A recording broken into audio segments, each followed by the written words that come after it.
Greetings, welcome. Today we're wrapping up our series of weekly devotionals, taking a look at a passage in the book of Job.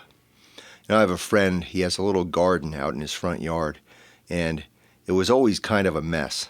It didn't look like he tended to it that frequently or attentively, and I remember going over a few weeks ago, and there were these beautiful rose bushes in the front, and I had never noticed. And I said, wow, where did those roses come from? And he said, well, they were always there, but there were a bunch of bushes that had to sort of die off and be pulled out before the roses could grow and be noticed. And I mention that because that is essentially what I think God is saying to Job, is that even something that is perceived as chaos and disorder, death and decay, sometimes those things are actually necessary parts of life and needed for other things to grow.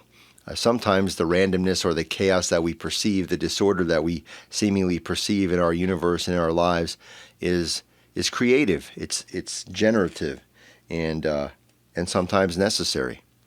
I think of, this obviously the last 15 months have focused us on a virus that has been such a big part of our lives and our world.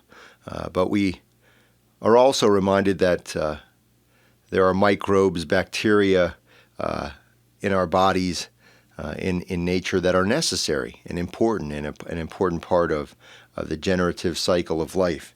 And even though we've definitely sensed a lot of disorder in our lives throughout the last 15 months, during this pandemic time, there have also been positive things that have been generated and created out of this time of chaos and disorder.